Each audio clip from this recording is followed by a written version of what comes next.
Comrades of Labour Conference, my name is Joe Attard of Ealing Central and Acton CLP. I want to speak against the NEC's rule changes to Chapter 2 on membership. Comrades, we saw an entire CLP who attempted to represent a resolution unable to do so because presumably all of their delegates have been suspended.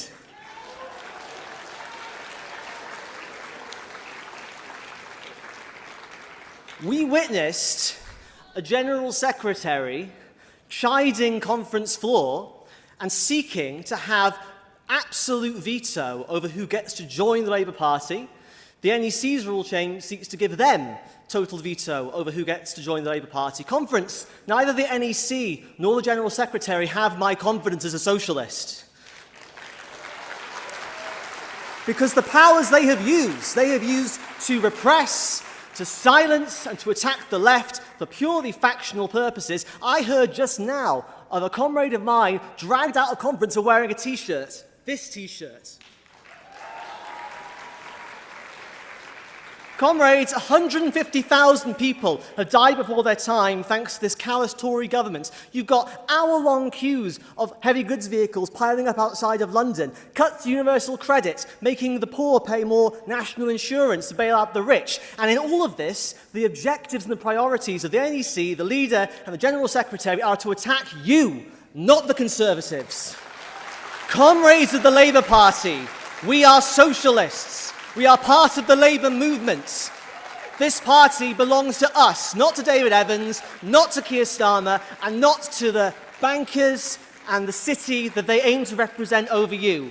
Joseph Attard, Ealing Central and Acton, and proud supporter of socialist appeal. I am here to propose a constitutional amendment under which the position of General Secretary would be elected by the party membership rather than by the NEC and subsequently confirmed, which in reality constitutes an appointment by the party leader. The office of the General Secretary encompasses an extremely broad range of responsibilities and powers, but really only answers to one person, the party leader. It cannot be right that one of the most powerful positions in our party is also one of the least accountable. Particularly over the last few weeks, the consequences of this lack of accountability have become impossible to ignore. Many of us watched with increasing confusion and alarm as notices of investigation have been sent to party members in the dead of night for trivial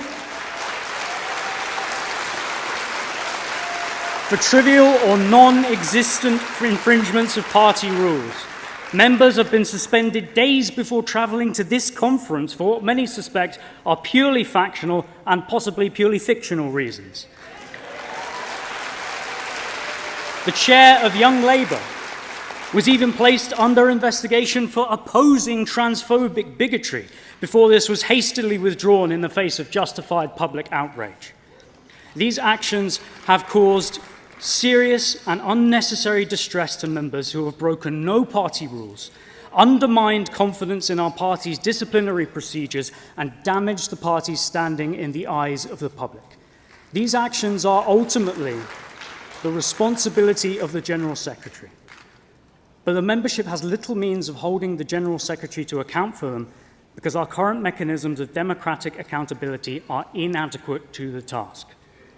An elected General Secretary would act in the knowledge they must justify their decisions to the members who voted them in. That is not only morally right, it is the best way to ensure the powers of the General Secretary are used wisely and responsibly. It would help to ensure effective and fair administration whilst providing a powerful disincentive against the arbitrary misuse of power for factional ends.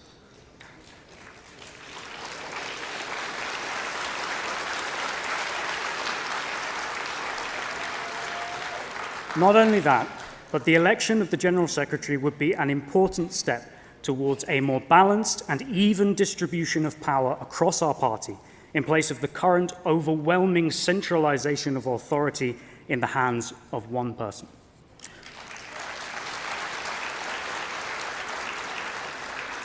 Our Labour Party membership cards state that we belong to a democratic socialist party.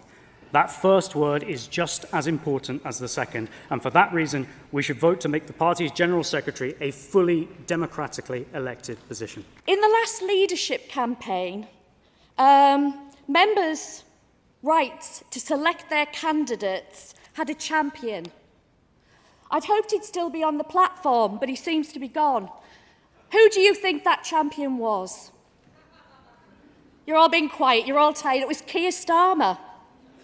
In an article called Reform and Unite, Keir stated, local party members should select their candidates for every election. Local party candidates. The NEC should not impose candidates on local parties.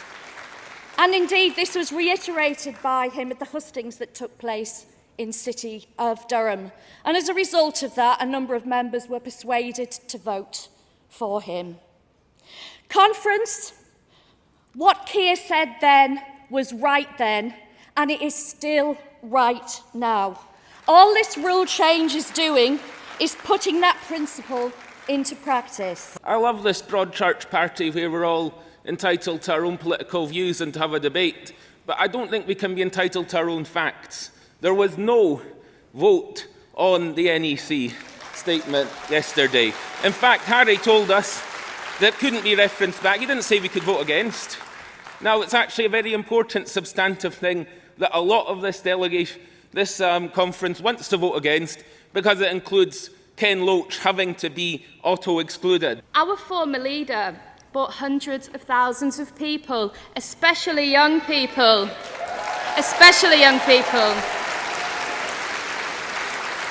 into our party in 2017, and we achieved our best election result in a generation.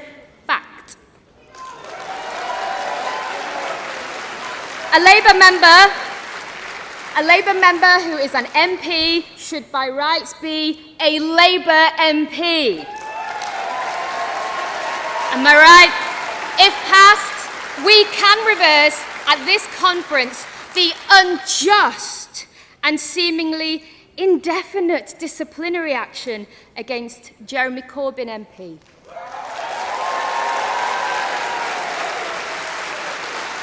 Please support, and let's start to heal the wounds and build the unity we need to win a general election. Stronger, future, together. Thank you very much. I am confident that if the CLP had been involved, we could have saved Hartlepool.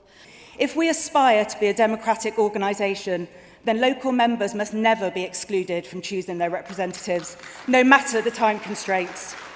Under all leaderships, in all by-elections, candidates have been imposed with the same excuses: not enough time, the need for oversight.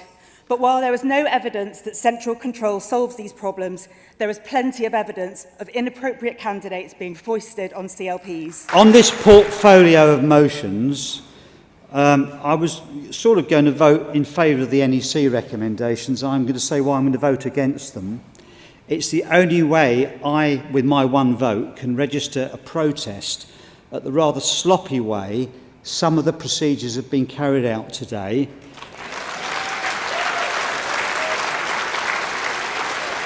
And can I say, for the sake of clarity, I voted for Yvette Cooper and I voted for Keir. And if Keir stood again tomorrow, I'd vote for him tomorrow. But I'm not happy with the procedures, okay? And I'm not happy with the heavy-handedness that's going on, creeping in.